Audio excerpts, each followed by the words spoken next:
আমরা তত্ত্বাবধায়ক সরকার ব্যবস্থা নিয়ে আলোচনাটা আরও খানিকটা অগ্রসর হতে পেরেছি আমরা। সেগুলো হচ্ছে বিভিন্ন যে সমস্ত প্রস্তাব ছিল সেগুলো ক্ষেত্রে রাজনৈতিক দলগুলোর কাছ থেকে যে সমস্ত মতামত পাওয়া গেছে তার ভিত্তিতে ঐকমত্য কমিশনের পক্ষ থেকে দুটো বিকল্প প্রস্তাব দেওয়া হয়েছিল আজকে। এই দুটো বিকল্প প্রস্তাবের প্রধান দিক ছিল এই যে তত্ত্বাবধায়ক সরকারের প্রধানকে নিয়োগ করার ক্ষেত্রে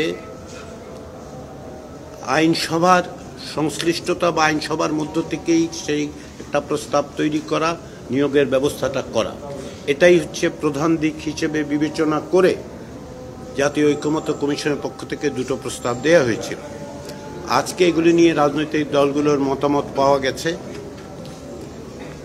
এই মতামতের ভিত্তিতে আরও সুনির্দিষ্ট সুস্পষ্ট প্রস্তাব যা এখন টেবিলে আছে, অর্থাৎ আজকে ঐকমত্য কমিশনের পক্ষ থেকে যেগুলো দেওয়া হয়েছে সেগুলোর ভিত্তিতে, আজকের আলোচনার ভিত্তিতে আমরা আরও একটি সুস্পষ্ট প্রস্তাব হাজির করব। আপনাদের মনে হতে পারে যে তত্ত্বাবধায়ক সরকার ব্যবস্থা যে বিষয়ে সকলের ঐকমত্য আছে, এ বিষয়ে কোনো ভিন্ন মত নেই রাজনৈতিক দলগুলো।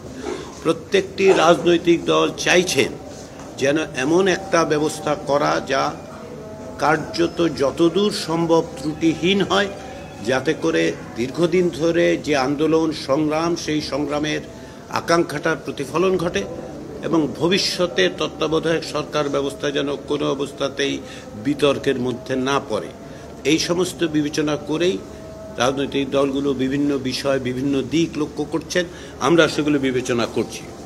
তৃতীয় যে বিষয়টি, সেটির 7ই জুলাই খানিকটা আলোচনা হয়েছিল, সেটি হচ্ছে জরুরি অবস্থা ঘোষণা সংক্রান্ত। সেখানে রাজনৈতিক দলগুলো দুটো বিষয়ে ঐকমত্যে এসেছিল। সেটা হচ্ছে যে সংবিধানের 141-এর ক, যেখানে জরুরি অবস্থা ঘোষণার বিধানটা আছে, সেটা সংশোধন করতে হবে।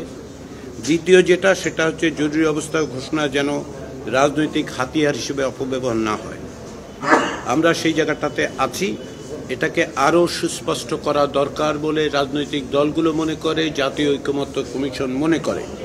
সে কারণে বিভিন্ন বিষয় কিভাবে আরও সুস্পষ্ট করা যায়, কি কি বিষয় তাতে সংযুক্ত করা যায়, সেগুলো নিয়ে আলোচনা হচ্ছে। যেমন অভ্যন্তরীণ গোলযোগের যে কথাটা আছে এখন 141 কতে, সেটি না রাখার ব্যাপারে